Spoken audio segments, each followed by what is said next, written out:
मिश्रा जी ने वह कथा करवाई थी। अब वहां पर हमको प्रेरणा मिली, वहां से हमने कथा करना प्रारंभ करी, सीखना प्रारंभ किया। उसी दिन से ठान लिया कि नहीं, हम तो व्यास मंच, ठाकुर जी ने जगह जगह घुमाकर फिराकर व्यास मंच पर बिठा दिया।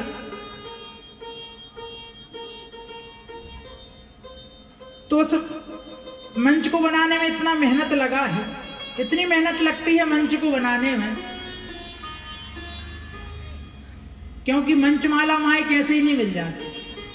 मंच माला और माइक तीन की बड़ी विशेष महत्ता है। अगर मंच मिल जाए तो माला मिलना बड़ी कठिन बात है, और माला भी अगर मिल जाए तो माइक मिलना कठिन बात है। हर व्यक्ति कहता भैया साउंड में इतने पैसा, ये नहीं जानता कि पैसे लगाए हैं।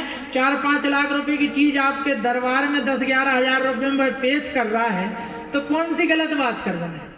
3-4 लाख रुपए अगर उसने लगा दिए और 10 दिन तक आप 10,000 रुपए में सेवा दे रहा है, तो कोई गलत नहीं कर रहा। कहते पंडित जी साउंड वाले बहुत पैसे दे, साउंड में तुमने ऐसे ही कथा कर दो, साउंड का काम नहीं होना। तो क्योंकि उसने अपनी मेहनत की है। तो कहने का तात्पर्य मेरा यह है कि इस मंच को बनाने में बहुत मेहनत लगती है। अब बने राम कथा और भागवत कथा इत्यादि जो पुराणों की कथाएं हैं, इनमें कोई पाप नहीं होता। और तो भैया कह रहे थे जितने पद जो घर से बाहर निकालता है कथा के लिए, उसे करोड़ों तीर्थों का फल मिलता है। करोड़ों तीर्थों का जो फल है उन्हें प्राप्त होता है। तो ऐसी इस भागवत कथा की महिमा है। और यह आपके गांव में जो मंदाकिनी बह रही है,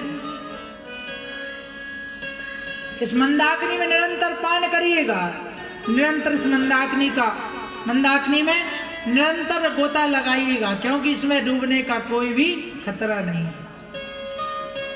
अब गंगा जी में आप गए तो गंगा जी के किनारे जब बैठोगे तो लोटे से नहाना पड़ेगा,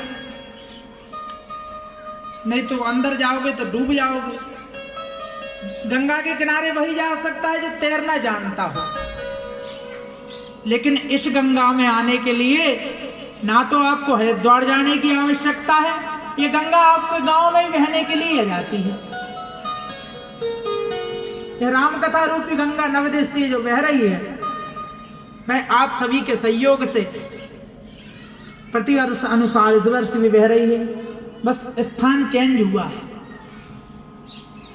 क्योंकि राम जी बाबा को राम जी की कथा सुननी थी, इसलिए उन्होंने यहां बुला लिया। और ठाकुर जी कभी ऐसी हमारे ऊपर कृपा दृष्टि ना करें। रामचरित मानस कवि